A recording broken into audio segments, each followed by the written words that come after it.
ಎಲ್ಲರಿಗೂ ನಮಸ್ಕಾರ. ನಾನು ಜಗದಾಂಬ. ಸರ್ಕಾರಿ ಪ್ರಥಮ ದರ್ಜೆ ಕಾಲೇಜು ಬಿಡದಿ. ಇಲ್ಲಿ ಸಹ ಪ್ರಾಧ್ಯಾಪಕಿಯಾಗಿ ಕೆಲಸ ಮಾಡ್ತಾ ಇದ್ದೀನಿ. ಈ ದಿನದ ಸೆಷನ್ನಲ್ಲಿ ನಾವು ಇಟಲಿಯ ಏಕೀಕರಣದ ಬಗ್ಗೆ ಮಾತಾಡೋಣ.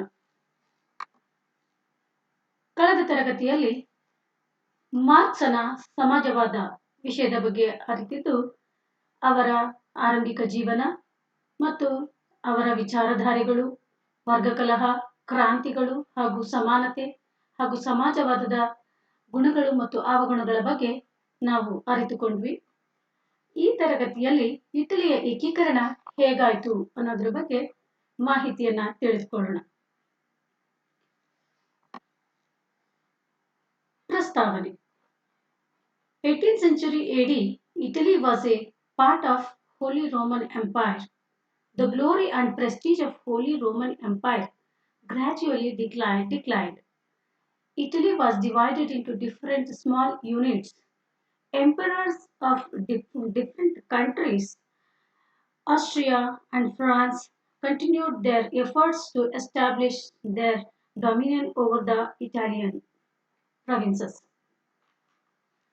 ಅಂದರೆ 8ನೇ ಶತಮಾನದ ವೇಳೆಗೆ ಇಟಲಿ ಪವಿತ್ರ ರೋಮನ್ ಸಾಮ್ರಾಜ್ಯದ ಭಾಗವಾಗಿದ್ದು 19ನೇ ಶತಮಾನದ ಆರಂಭಕ್ಕೆ ಸಣ್ಣ ಪುಟ್ಟ ರಾಜ್ಯಗಳಾಗಿ ಒಡೆದು ಹೋಗಿತ್ತು. ಪರಕೀಯರ ಆಳ್ವಿಕೆಯಲ್ಲಿ ಇದ್ದ ಅವುಗಳಲ್ಲಿ ಐಕ್ಯತೆ ಇರಲಿಲ್ಲ ಮತ್ತು ಅವರದೇ ಆದಂತಹ ಸಂಸ್ಕೃತಿ, ಜನಾಂಗ ಇತ್ತೇ ಹೊರತು ರಾಷ್ಟ್ರ ಇರಲಿಲ್ಲ. ಇದೊಂದು ಭೌಗೋಳಿಕ ಉಚ್ಚಾರಣೆ ಮಾತ್ರ ಆಗಿತ್ತು ಎನ್ನಲಾಗಿದೆ. ವಿಯೆನ್ನಾ ಕಾಂಗ್ರೆಸ್ನ ಪರಿಣಾಮವಾಗಿ ಇಟಲಿಯ ಹಲವು ಪ್ರದೇಶಗಳು ವಿವಿಧ ರಾಷ್ಟ್ರಗಳಲ್ಲಿ ಹಂಚಿ ಹೋಗಿದ್ದವು. ಉದಾಹರಣೆಗೆ ಲಂಬಾರ್ಡಿ, ವೆನಿಷಿಯಾ ಇವು ಆಸ್ಟ್ರಿಯಾದ ಅಧೀನದಲ್ಲಿದ್ದವು. ಫಾರ್ಮಾ, ಮೊಡೆನ್ನಾ, ಟಸ್ಕನಿ ಇವು ಕೂಡ ಆಸ್ಟ್ರಿಯಾ ಮತ್ತು ಫ್ರಾನ್ಸ್ನ ಅಧೀನದಲ್ಲಿದ್ದವು. ಸಿಸಿಲಿ, ನೇಪಲ್ಸ್ ಗಳು ಫ್ರಾನ್ಸಿನ ರಾಜ ಫರ್ಡಿನಾಂಡನ ಅಧೀನದಲ್ಲೂ. Sardinia, Gennova, ಪೀರ್ಮಾಂಟ್ಗಳನ್ನ Charles ಆಲ್ಬರ್ಟನಿಗೂ ಕೊಡಲಾಗಿತ್ತು. ಇದರ ಜೊತೆಗೆ ಮಾರ್ಚಸ್, ಉಂಬ್ರಿಯಾ, ರೊಮಾಗ್ನಾ, ಬೊಲಾಗ್ನಾ ಮುಂತಾದವುಗಳನ್ನು ಸೇರಿಸಿ ರೋಮ್ನಲ್ಲಿ ಪೋಪಲ್ ರಾಜ್ಯಗಳನ್ನಾಗಿ ಮಾಡಲಾಗಿತ್ತು. ಒಟ್ಟಿನಲ್ಲಿ ಈ ಆಸ್ಟ್ರಿಯಾದ ಒಂದು ಆಧಿಪತ್ಯ ಈ ಪ್ರದೇಶಗಳ ಮೇಲೆ ಹೆಚ್ಚಾಗಿತ್ತು. ಆಸ್ಟ್ರಿಯಾ ಮತ್ತು ಫ್ರಾನ್ಸ್ಗಳು ಇದರ ಐಕ್ಯತೆಗೆ ಅಡ್ಡಿಯಾಗಿದ್ದು ಅಲ್ಲಿ ಉದಾರವಾದ ತಲೆ ಎತ್ತದಂತೆ ತಡೆದಿತ್ತು. ವಿಯೆನ್ನಾ ಕಾಂಗ್ರೆಸ್ನ ಅಧ್ಯಕ್ಷನಾಗಿ ಮೆಟರ್ನಿಕ್ ರಾಜಪ್ರಭುತ್ವದಲ್ಲಿ ನಂಬಿಕೆಯನ್ನ ಹೊಂದಿದ್ದು ಹಿಂದಿನ ಸ್ಥಿತಿಯನ್ನೇ ಅಲ್ಲಿ ಮುಂದುವರಿಸುವುದು ಅವನ ಉದ್ದೇಶ ಆಗಿತ್ತು. ಹೀಗೆ ಆಸ್ಟ್ರಿಯಾದ ದಬ್ಬಾಳಿಕೆ ಏರ್ಪಟ್ಟು ಮೆಟರ್ನಿಕ್ ಇಟಲಿಯಲ್ಲಿ ಸೈನ್ಯವನ್ನ ಇಟ್ಟು ಕ್ರಾಂತಿಕಾರಿ ಚಟುವಟಿಕೆಗಳಾಗದಂತೆ, ಅವರು ರಾಷ್ಟ್ರೀಯ ಹೋರಾಟವನ್ನ ಮಾಡದಂತೆ ತಡೆ ಹಿಡಿದಿದ್ದನು.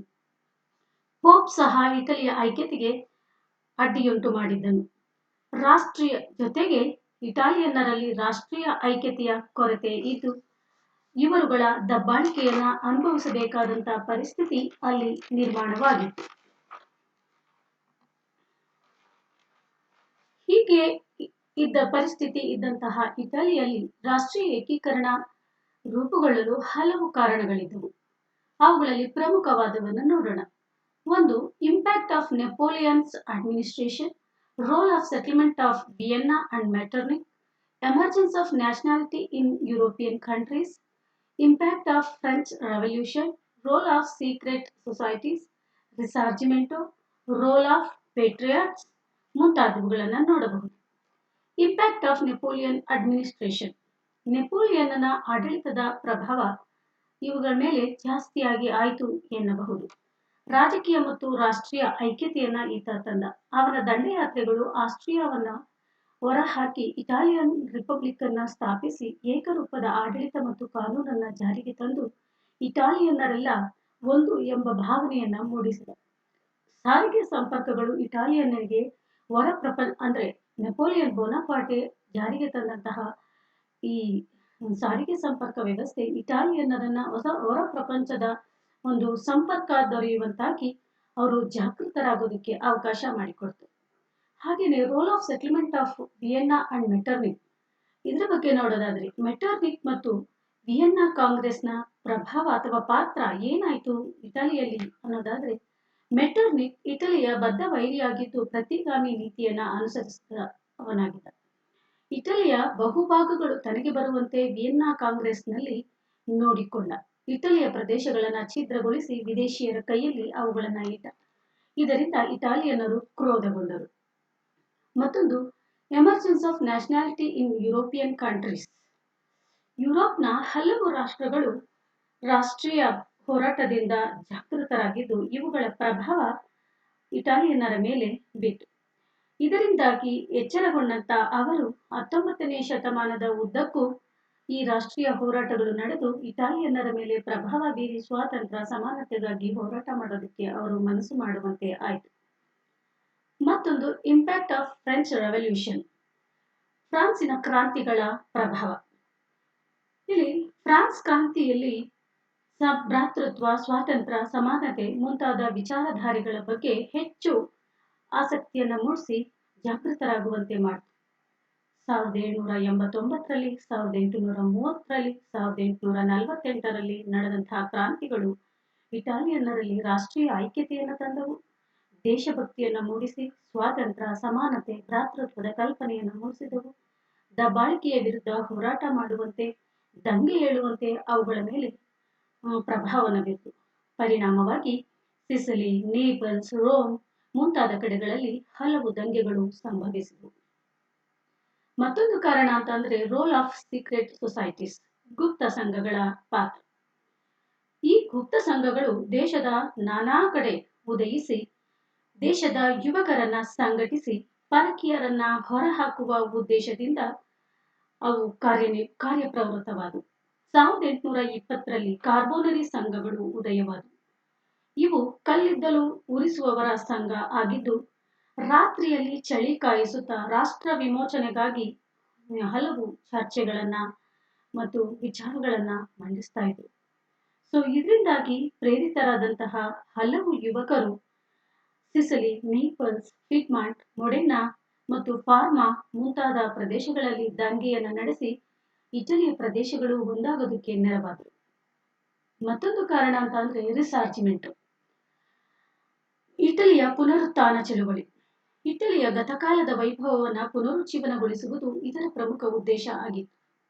ಇದು ಏಕೀಕರಣ, ಸ್ವಾತಂತ್ರ್ಯ, ದೇಶಭಕ್ತಿ, ಸಾಹಿತ್ಯ ಮತ್ತು ರಾಷ್ಟ್ರ ಮಂತ್ರಗಳನ್ನ ಪ್ರಜೆಗಳಲ್ಲಿ ಬೋಧಿಸಿದವು. ಗಣರಾಜ್ಯದ ಮಹತ್ವವನ್ನ ತಿಳಿಸಿಕೊಟ್ಟಿತು. ಸಂಸದೀಯ ಸರ್ಕಾರಗಳ ಪರ ವಾದಿಸಿತು. ಉದಾರವಾದ ಶಿಕ್ಷಣ, ಕಲೆ, ವಿಜ್ಞಾನದ ಪ್ರಗತಿ ಮುಂತಾದವುಗಳನ್ನು ಪ್ರತಿಪಾದಿಸಿತು. ಈ ಒಂದು ವಿಚಾರದಿಂದಲೂ ಇಟಾಲಿಯನ್ನರು ಜಾಗೃತಗೊಂಡರು. ಮತ್ತೊಂದು ಕಾರಣ ರೋಲ್ ಆಫ್ ಪೇಟ್ರಿಯಾಟ್ಸ್, ದೇಶಭಕ್ತರ ಪಾತ್ರ. ಈ ದೇಶದಲ್ಲಿ ಜನ್ಮ ತಾಳಿದಂತಹ ದೇಶಭಕ್ತರಾದಂತಹ Giuseppe Mazzini, Garibaldi, Count de Cavour, ಎರಡನೇ ವಿಕ್ಟರ್ ಇಮ್ಯಾನ್ಯುಯಲ್ ಇವರು ಇಟಾಲಿಯನ್ನರಲ್ಲಿ ಪರಕೀಯರ ದಬ್ಬಾಳಿಕೆಯನ್ನು ಖಂಡಿಸಿ ಹರಿದು ಹಂಚಿ ಹೋಗಿದ್ದ ಭೂಭಾಗಗಳನ್ನು ಒಂದುಗೂಡಿಸಲು ಅಪಾರವಾಗಿ ಶ್ರಮಿಸಿದರು. ಇವರ ಒಂದು ಕ್ರಿಯಾಶೀಲವಾದಂತಹ ನಡೆ ಇಟಾಲಿಯನ್ನರಲ್ಲಿ ದೇಶಭಕ್ತಿಯನ್ನ ಮೂಡಿಸಿ ಹೆಚ್ಚು ರಾಷ್ಟ್ರೀಯ ಹೋರಾಟ ನಡೆಯೋದಕ್ಕೆ ಕಾರಣ ಆಯಿತು.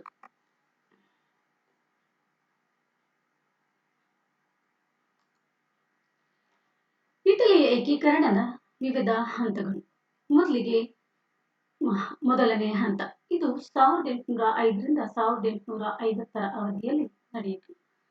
ಅಂದ್ರೆ ನೆಪೋಲಿಯನ್ನ ಆಡಳಿತದಿಂದ ಇಟಲಿ ರೋಮ್ ಗಣರಾಜ್ಯ ಸ್ಥಾಪನೆ ಆಗುವವರೆಗೆ ಏನಾಗುತ್ತೆ. Political condition of Italy before 1850, Italy and Vienna settlement, Austria's domination, contributions of Napoleon Bonaparte. ಈ ರಾಷ್ಟ್ರೀಯ ಹೋರಾಟ ಇಟಲಿಯಲ್ಲಿ ಏಕೀಕರಣದ ಚಳುವಳಿ ನಡೆಯುವ ಮುನ್ನ ಅದರ ಹಿನ್ನೆಲೆಯಾಗಿ ನೆಪೋಲಿಯನ್ನ ಆಡಳಿತದ ಅವಧಿಯಲ್ಲಿ ಇಟಲಿಯ ಪರಿಸ್ಥಿತಿ ಹೇಗಿತ್ತು ಅನ್ನೋ ವಿಚಾರವನ್ನ ನಾವು ಗಮನಿಸುತ್ತಾ 1805ರಿಂದ 1850ರವರೆಗಿನ ಕಾಲದಲ್ಲಿ ಇಟಲಿ ಪವಿತ್ರ ರೋಮನ್ ಸಾಮ್ರಾಜ್ಯದ ಅವಿಭಾಜ್ಯ ಅಂಗವಾಗಿದ್ದು ತನ್ನದೇ ಆದ ಗತ ವೈಭವವನ್ನ ಹೊಂದಿತ್ತು. ತನ್ನದೇ ಆದಂತಹ ರಾಜಕೀಯ ಪರಿಸ್ಥಿತಿಯನ್ನ ಇದು ಹೊಂದಿತ್ತು. 8ನೇ ಶತಮಾನದ ನಂತರ ಇಟಲಿಯ ಅವನತಿ ಪ್ರಾರಂಭವಾಗಿ ಅದರ ಪ್ರದೇಶಗಳು ಆಸ್ಟ್ರಿಯಾ, ಫ್ರಾನ್ಸಿನ ದಬ್ಬಾಳಿಕೆಯಿಂದ ಹರಿದು ಹಂಚಿಹೋದವು. ಇದು 15 ಮತ್ತು 18ನೇ ಶತಮಾನದ ವೇಳೆಗೆ ಇದರ ಪರಿಸ್ಥಿತಿ ಚಿಂತಾಜನಕವೂ ಆಯಿತು. ನೆಪೋಲಿಯನ್ ಬೋನಾಪಾರ್ಟೆಯ ದಿಗ್ವಿಜಯಗಳಿಂದಾಗಿ ಪಡೆದ ಇಟಲಿಯ ಭೂಭಾಗಗಳನ್ನು ಒಂದುಗೂಡಿಸಿ ಪ್ರಬಲ ಗಣರಾಜ್ಯವನ್ನು ಸ್ಥಾಪಿಸಿದ. ಏಕರೂಪದ ಆಡಳಿತ ವ್ಯವಸ್ಥೆ, ಕಾನೂನುಗಳನ್ನು ಜಾರಿಗೆ ತಂದನು. ಹೀಗೆ ಅವನಿಗೆ ಅರಿಯದೆ ಇಟಾಲಿಯನ್ನರಲ್ಲಿ ಏಕತೆಯ ಬೀಜವನ್ನ ಈತ ಬಿತ್ತಿದ. Italy and Vienna settlement. ನೆಪೋಲಿಯನ್ನನ ನಂತರ 1815ರಲ್ಲಿ ಆಸ್ಟ್ರಿಯಾದ ರಾಜಧಾನಿ ವಿಯೆನ್ನಾದಲ್ಲಿ ಕಾಂಗ್ರೆಸ್ ಅನ್ನ ನಡೆಸಿ ಯುರೋಪಿನ ಭೂಪಟದಲ್ಲಿ ರಾಜಕೀಯ ಬದಲಾವಣೆ ಮಾಡಲು ಹೊರಟು ಆಸ್ಟ್ರಿಯಾ ತನಗೆ ಅದರಲ್ಲಿ ಅಧಿಕ ಪ್ರದೇಶಗಳು ದೊರೆಯುವಂತೆ ನೋಡಿಕೊಂಡಿತು. ಪೀಡ್ಮಾಂಟ್, ಲೊಂಬಾರ್ಡಿ, ವೆನಿಷಿಯಾ, ಫಾರ್ಮಾ, ಮೊಡೆನ್ನಾ, ಟಸ್ಕನಿ, ಪೋಪಲ್ ರಾಜ್ಯಗಳು, ನೇಪಲ್ಸ್ ಇವು ಬೇರೆ ಬೇರೆ ರಾಷ್ಟ್ರಗಳ ಅಧೀನಕ್ಕೆ ಬಂದವು. ಆಸ್ಟ್ರಿಯಾಸ್ ಡಾಮಿನೇಷನ್. ಇದರ ಜೊತೆಗೆ ಆಸ್ಟ್ರಿಯಾ ತನಗೆ ಹೆಚ್ಚು ಭಾಗ ಬರುವಂತೆ ನೋಡಿಕೊಂಡು ವಿಯೆನ್ನಾ ಕಾಂಗ್ರೆಸ್ನ ಮೂಲಕ ನಾಯಕತ್ವವನ್ನು ವಹಿಸಿ ಇಟಲಿಯ ಬಹುಭಾಗಗಳ ಮೇಲೆ ತನ್ನ ಆಧಿಪತ್ಯವನ್ನ ಸ್ಥಾಪಿಸಿತು. ಕಂಟ್ರಿಬ್ಯೂಷನ್ಸ್ ಆಫ್ ನೆಪೋಲಿಯನ್ ಬೋನಾಪಾರ್ಟೆ. ನಾವೀಗಾಗಲೇ ತಿಳ್ಕೊಂಡ ಹಾಗೆ ನೆಪೋಲಿಯನ್ನನ ಆಡಳಿತದ ಅವಧಿಯಲ್ಲಿ ಏಕರೂಪದ ಆಡಳಿತ, ಏಕರೂಪದ ಕಾನೂನು ವ್ಯವಸ್ಥೆ ಮುಂತಾದವುಗಳನ್ನು ಜಾರಿಗೆ ತಂದು ಇಟಲಿಯ ಪ್ರದೇಶಗಳನ್ನು ಒಟ್ಟುಗೂಡಿಸಿ ಇಟಾಲಿಯನ್ನರಲ್ಲಿ ಏಕತೆಯನ್ನ ಮೂಡಿಸಿದ. ಇದರ ಜೊತೆಗೆ ಕೋಡ್ ನೆಪೋಲಿಯನ್ ಇಟಾಲಿಯನ್ನರಲ್ಲಿ ಮಾತನಾಡುವ ಸ್ವಾತಂತ್ರ್ಯ, ಶಿಕ್ಷಣ, ಬರೆಯುವ ಸ್ವಾತಂತ್ರ್ಯ, ಉದಾರವಾದ, ರಾಜಕೀಯ ಏಕತೆ ಮುಂತಾದವುಗಳನ್ನು ಮೂಡಿಸಿತು. Beginning of the national movement in Italy, the establishment of Carbonari, revolt in Naples 1820, revolt in Piedmont 1821, effect of 1830 and 1848, revolutions and Risorgimento. ಈ ಅವಧಿಯಲ್ಲಿ ಪ್ರಥಮ ಹಂತದ ಅವಧಿಯಲ್ಲಿ ಈ ಎಲ್ಲ ಬೆಳವಣಿಗೆಗಳು ಆದವು ಎನ್ನಬಹುದು. ನೆಪೋಲಿಯನ್ನನ ಆಡಳಿತದ ಪರಿಣಾಮವಾಗಿ ಇಟಲಿಯಲ್ಲಿ ರಾಜಕೀಯ ಪುನರ್ರಚನೆ ಆಗಿ ಇಟಾಲಿಯನ್ನರು ಇದರಿಂದ ಪ್ರೇರೇಪಿತರಾಗಿ ರಾಷ್ಟ್ರೀಯ ಹೋರಾಟದತ್ತ ಸಾಗಿದರು. ಸ್ವಾತಂತ್ರ್ಯ, ಸಮಾನತೆ, ರಾಷ್ಟ್ರೀಯತೆ ಮುಂತಾದವುಗಳ ಬಗ್ಗೆ ಹೋರಾಟ ಮಾಡೋದಕ್ಕೆ ಪ್ರಾರಂಭ ಮಾಡಿದರು. ಇದೇ ಸಂದರ್ಭಕ್ಕೆ ಕಾರ್ಬೋನರಿ ಸಂಘಗಳ ಉದಯ ಕೂಡ ಆಯಿತು. ಈ ನಿಟ್ಟಿನಲ್ಲಿ ಕಾರ್ಬೋನರಿ ಸಂಘಗಳು 1820ರಲ್ಲಿ ನೇಪಲ್ಸ್ ನಗರದಲ್ಲಿ ಉದಯವಾಗಿ ಕ್ರಾಂತಿಕಾರರು ರಾತ್ರಿಯ ವೇಳೆ ಊರ ಹೊರವಲಯದಲ್ಲಿ ಚಳಿ ಕಾಯಿಸುತ್ತಾ ರಾಷ್ಟ್ರ ವಿಮೋಚನೆಯನ್ನ ಕುರಿತು ಚರ್ಚೆ ಮಾಡಲಾರಂಭಿಸಿದರು. ಯುವಕರನ್ನ ಸಂಘಟಿಸಲಾರಂಭಿಸಿದರು. ಇಟಲಿಯನ್ನು ವಿದೇಶಿ ಶಕ್ತಿಗಳಿಂದ ಮುಕ್ತಗೊಳಿಸುವುದು ಇವುಗಳ ಉದ್ದೇಶ ಆಗಿತ್ತು. ಮತ್ತೊಂದು ರಿವೋಲ್ಟ್ ಇನ್ ನೇಪಲ್ಸ್ 1820. ಇದಲ್ಲದೆ ಪ್ರೇರಿತರಾದ ಇಟಾಲಿಯನ್ನರು 1820ರಲ್ಲಿ 7ನೇ ಫರ್ಡಿನೆಂಡನ ವಿರುದ್ಧ ಕ್ರಾಂತಿಯನ್ನ ನಡೆಸಿದರು. ಅದರ ಬಿಸಿ ನೇಪಲ್ಸ್ಗಳಲ್ಲೂ ಹರಡಿ ಉದಾರವಾದ ಸಂವಿಧಾನಕ್ಕಾಗಿ ಹೋರಾಟವನ್ನ ಪ್ರಾರಂಭಿಸಿದರು. ರಿವೋಲ್ಟ್ ಇನ್ ಪೀಡ್ಮಾಂಟ್ 1821. ನೇಪಲ್ಸ್ನಲ್ಲಿ ನಡೆದ ಕ್ರಾಂತಿಯನ್ನೇ ಅನುಸರಿಸಿ 1821ರಲ್ಲಿ ಪೀಡ್ಮಾಂಟ್ನಲ್ಲೂ ಕ್ರಾಂತಿ ಪ್ರಾರಂಭ ಆಯಿತು. ಪರಿಣಾಮ ಎರಡೂ ರಾಜ್ಯಗಳ ರಾಜರು ಪ್ರಜೆಗಳ ಇಚ್ಛೆಯಂತೆ ಉದಾರವಾದಿ ಆಡಳಿತವನ್ನ ಅನುಸರಿಸಿದರು. Affect of 1830 and 1848 revolutions. 1830 ಮತ್ತು 48ರ ಕ್ರಾಂತಿಗಳು ಪ್ರಥಮ ಹಂತದಲ್ಲಿ ಹೆಚ್ಚು ಪ್ರಭಾವಿತವಾಗಿದ್ದವು. ಇವು ಇಟಾಲಿಯನ್ನರಿಗೆ ಸ್ವಾತಂತ್ರ್ಯ, ಸಮಾನತೆ ಮತ್ತು ಭ್ರಾತೃತ್ವದ ಭಾವನೆಯನ್ನ ಬಿತ್ತಿದವು. ಇದರಿಂದ ಪ್ರೇರೇಪಿತರಾದ ಇಟಾಲಿಯನ್ನರು ಚಳುವಳಿಯನ್ನ ಮತ್ತಷ್ಟು ಚುರುಕುಗೊಳಿಸಿದರು. ಫಾರ್ಮಾ, ಮೊಡೆನ್ನಾಗಳಲ್ಲಿ ದಂಗೆ ಆದವು. ಮೆಟರ್ನಿಕ್ ಅದನ್ನು ಅಡಗಿಸಿದನು ಮತ್ತು ಪತ್ರಿಕಾ ಸ್ವಾತಂತ್ರ್ಯವನ್ನು ರದ್ದುಪಡಿಸಿದನು. ಆದರೂ ಕ್ರಾಂತಿ ಸುಮ್ಮನಾಗಲಿಲ್ಲ. ಅಷ್ಟೊತ್ತಿಗೆ ರಿಸಾರ್ಜಿಮೆಂಟೋ ಪ್ರಾರಂಭ ಆಯಿತು. ಇವೆಲ್ಲದರ ಪರಿಣಾಮ ಇಟಲಿಯ ಪುನರುತ್ಥಾನ ಚಳುವಳಿಯಲ್ಲಿ ಗತಕಾಲದ ವೈಭವವನ್ನ ಪುನರುಜ್ಜೀವನಗೊಳಿಸುವುದು ಈ ರಿಸಾರ್ಜಿಮೆಂಟೋದ ಉದ್ದೇಶವಾಗಿ ಅಸ್ತಿತ್ವಕ್ಕೆ ಬಂತು. ಇಟಾಲಿಯನ್ನರಲ್ಲಿ ದೇಶಭಕ್ತಿ, ಸ್ವಾತಂತ್ರ್ಯ, ಸಮಾನತೆ, ರಾಷ್ಟ್ರೀಯ ಮಂತ್ರಗಳನ್ನ ಬೋಧಿಸಿ ಗಣರಾಜ್ಯ, ಸಂಸದೀಯ ಸರ್ಕಾರಗಳ ಪರ ಇದು ವಾದಿಸಿತು. ಇದರಿಂದ ಚಳುವಳಿ ಮತ್ತಷ್ಟು ಪುನಶ್ಚೇತನಗೊಂಡಿತು. ಈ ಹಂತದಲ್ಲಿ ಗಿಸೆಪ್ಪೆ ಮ್ಯಾಜಿನಿ ಅವರ ಪಾತ್ರ ಕೂಡ ಬಹಳ ಪ್ರಮುಖವಾದುದು. ಗಿಸೆಪ್ಪೆ ಮ್ಯಾಜಿನಿ 1805ರಿಂದ 1872ರ ಅವಧಿಯಲ್ಲಿ ಬದುಕಿದವರಾಗಿದ್ದು, ಅವರು 1805ರಲ್ಲಿ ಜಿನೋವಾದಲ್ಲಿ ಜನಿಸಿದ ಗಿಸೆಪ್ಪೆ ಮ್ಯಾಜಿನಿ ಇಟಲಿಯ ಏಕೀಕರಣದ ನಾಯಕರಲ್ಲಿ ಒಬ್ಬರಾಗಿದ್ದರು. ಜಿನೋವಾ ವಿಶ್ವವಿದ್ಯಾನಿಲಯದಿಂದ ಕಾನೂನು ಪದವಿಯನ್ನು ಪಡೆದು ಶೇಕ್ಸ್ಪಿಯರ್, ಗಯಟೆ, ಡಾಂಟೆ, ಬೈರನ್ ಮುಂತಾದ ವಿಶ್ವಕವಿಗಳಿಂದ ಪ್ರಭಾವಿತರಾಗಿ ಅಪ್ರತಿಮ ದೇಶಭಕ್ತಿಯನ್ನ ರೂಢಿಸಿಕೊಂಡಿದ್ದು, ಆಸ್ಟ್ರಿಯಾವನ್ನ ಇಟಲಿಯಿಂದ ಹೊರದೂಡಿ ಅದರ ವಿಮೋಚನೆಗಾಗಿ ಶ್ರಮಿಸುವುದು ಆತನ ಧ್ಯೇಯವಾಗಿತ್ತು. ಅದಕ್ಕಾಗಿ ಗ್ಯಾರಿಬಾಲ್ಡಿ ಕಾರ್ಬೊನರಿ ಸಂಘವನ್ನ ಸೇರಿ ಕ್ರಾಂತಿಕಾರಿ ಚಟುವಟಿಕೆಗಳನ್ನು ನಡೆಸಲಿಕ್ಕೆ ಪ್ರಾರಂಭಿಸಿದ. ಆ ಸಂದರ್ಭದಲ್ಲಿ 6 ತಿಂಗಳ ಕಾಲ ಸೆರೆಮನೆಗೆ ಸೆವೋನಾ ಕೋಟೆಯಲ್ಲಿ 6 ತಿಂಗಳ ಕಾಲ ಬಂಧಿತನಾಗಿದ್ದ. ನಂತರ ಬಿಡುಗಡೆ ಹೊಂದಿ ವಿಧ್ವಂಸಕ ಕೃತ್ಯಗಳಲ್ಲಿ ತೊಡಗಿ ಗಡೀಪಾರು ಕೂಡ ಆದ. 40 ವರ್ಷಗಳ ಕಾಲ ಫ್ರಾನ್ಸ್, ಇಂಗ್ಲೆಂಡ್, ಸ್ವಿಟ್ಜರ್ಲ್ಯಾಂಡ್ ಮುಂತಾದ ಕಡೆಗಳಲ್ಲಿ ಅಲೆದಾಟ ಮಾಡಿ ಅಲ್ಲಿಂದಲೇ ಕ್ರಾಂತಿಗೆ ಮಾರ್ಗದರ್ಶನವನ್ನ ನೀಡುತ್ತಿದ್ದ. ಗಿಸೆಪ್ಪೆ ಮ್ಯಾಜಿನಿ ಮತ್ತು ಯಂಗ್ ಇಟಲಿ, ಇದು ಅವನ ಹೋರಾಟದ ಹಾದಿಯಲ್ಲಿ ಮತ್ತೊಂದು ಕೊಡುಗೆ ಎನ್ನಬಹುದು. ಈ ಸಾಧನೆಗಾಗಿ ಇಟಲಿಯ ಯುವಕರಿಂದಲೇ ಸಾಧ್ಯ ಎಂಬುದನ್ನು ಅರಿತ ಗಿಸೆಪ್ಪೆ ಮ್ಯಾಜಿನಿ ತರುಣರನ್ನ ಸಂಘಟಿಸಿ ರಾಜಕೀಯ ಶಿಕ್ಷಣವನ್ನು ಕೊಟ್ಟು ರಾಷ್ಟ್ರ ವಿಮೋಚನೆಗಾಗಿ ಹೋರಾಟ ಮಾಡುವಂತೆ ಮಾಡಲು 1831ರಲ್ಲಿ ಯಂಗ್ ಇಟಲಿ ಎಂಬ ಯುವಕರ ಸಂಘವನ್ನ ಸ್ಥಾಪಿಸಿದ. ಇದರಲ್ಲಿ 50,000 ಸದಸ್ಯರು ಇದ್ರು. ಇಟಲಿಯಿಂದ ಆಸ್ಟ್ರಿಯಾವನ್ನ ಹೊರಹಾಕುವುದು, ಗಣರಾಜ್ಯವನ್ನ ಸ್ಥಾಪಿಸುವುದು, ಏಕೀಕೃತ ಇಟಲಿಯ ನಿರ್ಮಾಣ ಮಾಡುವುದು, ಐಕ್ಯತೆ, ಸಮಾನತೆ, ಸ್ವಾತಂತ್ರ್ಯ ಮತ್ತು ರಾಷ್ಟ್ರಕ್ಕಾಗಿ ತ್ಯಾಗ ಬಲಿದಾನಕ್ಕಾಗಿ ಸಿದ್ಧಪಡಿಸುವುದು, ಪ್ರಾಚೀನ ಗತವೈಭವವನ್ನು ಇಟಲಿಯಲ್ಲಿ ಪುನರುತ್ಥಾನಗೊಳಿಸುವುದು ಈತನ ಪ್ರಮುಖ ಧ್ಯೇಯವಾಗಿತ್ತು. ಈತನ ಯಂಗ್ ಇಟಲಿಯ ಧ್ಯೇಯ ಕೂಡ ಆಗಿತ್ತು. ಇನ್ನು ಎರಡನೇ ಹಂತಕ್ಕೆ ಬಂದ್ರೆ ಇದು 1850ರಿಂದ 61ರ ಅವಧಿಯಲ್ಲಿ ನಡೆಯಿತು. ಈ ಸಂದರ್ಭದಲ್ಲಿ ಚಾರ್ಲ್ಸ್ ಆಲ್ಬರ್ಟ್ 1848ರ ಕ್ರಾಂತಿ ಹಾಗೂ ರೋಮನ್ ಗಣರಾಜ್ಯದ ಸ್ಥಾಪನೆ ಹಾಗೂ ಮೊದಲ ಹಂತದ ಒಂದು ಹೋರಾಟದಲ್ಲಿ ಅವರು ಯಾಕೆ ವಿಫಲರಾಗ್ತಾರೆ ಅನ್ನೋ ವಿಷಯಗಳನ್ನ ನಾವು ನೋಡೋಣ.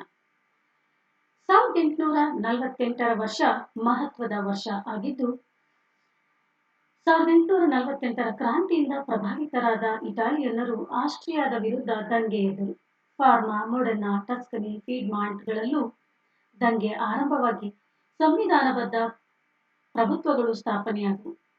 ಮ್ಯಾಜಿನಿಯ ನೇತೃತ್ವದಲ್ಲಿ ವೆನಿಷಿಯಾ ಕೂಡ ಕ್ರಾಂತಿ ಹೂಡಿ ಗಣರಾಜ್ಯವನ್ನ ಸ್ಥಾಪಿಸಿಕೊಂಡಿತು.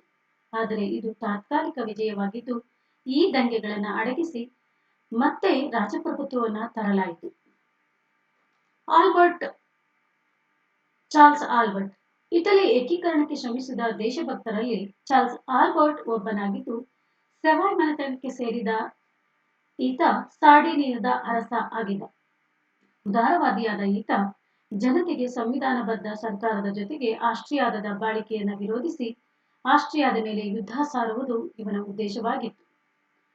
ಈ ಮಧ್ಯದಲ್ಲಿ 1848ರ ಕ್ರಾಂತಿಯ ಪ್ರಭಾವದಿಂದ ಲಂಬಾರ್ಡಿ ಮತ್ತು ವೆನಿಷಿಯಾಗಳು ಆಸ್ಟ್ರಿಯಾದ ವಿರುದ್ಧ ದಂಗೆ ಎದ್ದಾಗ ಆಲ್ಬರ್ಟ್ ಟಸ್ಕನಿ ಮತ್ತು ನೇಪಲ್ಸ್ಗಳ ಸಹಾಯದಿಂದ ಲಂಬಾರ್ಡಿಯ ಮೇಲೆ ಆಕ್ರಮಣವನ್ನ ಮಾಡಿ ಕಸ್ಟೋಜಾ ಮತ್ತು ನೋವಾರ ಯುದ್ಧದಲ್ಲಿ ಸೋತನು. ಇದರಿಂದ ವಿಚಲಿತನಾದ ಆತ ತನ್ನ ಮಗ 2ನೇ ವಿಕ್ಟರ್ ಇಮ್ಯಾನ್ಯುಯಲ್ನಿಗೆ ಅಧಿಕಾರವನ್ನು ಬಿಟ್ಟುಕೊಟ್ಟು ಪೋರ್ಚುಗಲ್ಗೆ ಹೋಗಿ ಅಲ್ಲೇ ಮರಣ ಹೊಂದಿದ ಎಂದು ತಿಳಿದು ಬರುತ್ತೆ. ಇನ್ನು ಪ್ರಥಮ ಹಂತದ ಈ ಹೋರಾಟಕ್ಕೆ ಮೊದಲೆರಡು ಹಂತದಲ್ಲಿ ಈ ವಿಫಲತೆಯನ್ನು ಹೊಂದಿದೆ. ಅದಕ್ಕೆ ಪ್ರಮುಖ ಕಾರಣಗಳೇನು ಅಂತ ನಾವು ನೋಡ್ತಾ ಹೋದ್ರೆ, ಇಷ್ಟೆಲ್ಲ ಪ್ರಯತ್ನಗಳು ಪ್ರಥಮ ಹಂತದಲ್ಲಿ ಮತ್ತು ದ್ವಿತೀಯ ಹಂತದಲ್ಲಿ ಪ್ರಾರಂಭವಾದರೂ ಹೆಚ್ಚು ದಿನ ಅದು ಉಳಿಲಿಲ್ಲ. ಅದಕ್ಕೆ ಕಾರಣಗಳು ಹಲವಾರಿದ್ವು. ಮುಖ್ಯವಾಗಿ ಇಟಲಿಯ ದೇಶಭಕ್ತರಲ್ಲಿ ದೃಢ ಮತ್ತು ನಿಖರವಾದ ಕಾರ್ಯಯೋಜನೆಗಳು ಇರಲಿಲ್ಲ. ಮ್ಯಾಜಿನಿಯ ಗಣತಂತ್ರ, ಸಾರ್ಡಿನಿಯಾ ಮತ್ತು ಪೀಡ್ಮಾಂಟ್ಗಳ ರಾಜಕೀಯ ಧುರೀಣರು ರಾಜಪ್ರಭುತ್ವಕ್ಕೆ ಒಲವು ತೋರಿದರು ಮತ್ತು ಪೋಪರ ನಾಯಕತ್ವಕ್ಕೆ ಮಾನ್ಯತೆಯನ್ನ ನೀಡಿದರು. ಈ ಸಂದರ್ಭದಲ್ಲಿ ಯಾವುದೇ ಪ್ರಬಲ ಸಂಘಗಳಾಗಲಿ ಅಥವಾ ಪಕ್ಷಗಳಾಗಲಿ ಇರಲಿಲ್ಲ. ಜೊತೆಗೆ ಈ ಕಾರ್ಬೋನರಿ ಮತ್ತು ಯಂಗ್ ಇಟಲಿ ಸಂಸ್ಥೆಗಳು ತಮ್ಮ ಕಾರ್ಯಸಾಧನೆಯಲ್ಲಿ ವಿಫಲವಾದವು ಎನ್ನಲಾಗಿದೆ. ಜೊತೆಗೆ ಸಮರ್ಥ ರಾಜಕಾರಣಿಗಳ ಕೊರತೆ ಕೂಡ ಅಂದು ಇತ್ತು ಎನ್ನಲಾಗಿದೆ. ರಾಷ್ಟ್ರದ ಸಮಸ್ಯೆಗಳನ್ನ ಅರ್ಥ ಮಾಡಿಕೊಂಡು ಅದಕ್ಕೆ ಆ ಪರಿಹಾರವನ್ನ ಕಂಡುಹಿಡಿಯುವಂತಹ ರಾಜಕಾರಣಿಗಳ ಕೊರತೆ ಅಂದು ಎದ್ದು ಕಾಣುತ್ತಿತ್ತು. ಮತ್ತೊಂದು, ದೇಶದ ಸಮಸ್ಯೆಗಳ ಸ್ವಭಾವವನ್ನ ಅರ್ಥ ಮಾಡಿಕೊಳ್ಳುವಲ್ಲಿ ಇಟಾಲಿಯನ್ನರು ವಿಫಲರಾದರು. ಪ್ರಾರಂಭಿಕ ಹಂತದಲ್ಲಿ ದೇಶದ ಸಮಸ್ಯೆಗಳನ್ನ ಅರ್ಥ ಮಾಡಿಕೊಳ್ಳುವಲ್ಲಿ ಇಟಾಲಿಯನ್ನರು ವಿಫಲರಾದುದು ಕೂಡ ಇನ್ನೊಂದು ಪ್ರಮುಖ ಕಾರಣ ಇದರ ವಿಫಲತೆಗೆ ಎನ್ನಬಹುದು.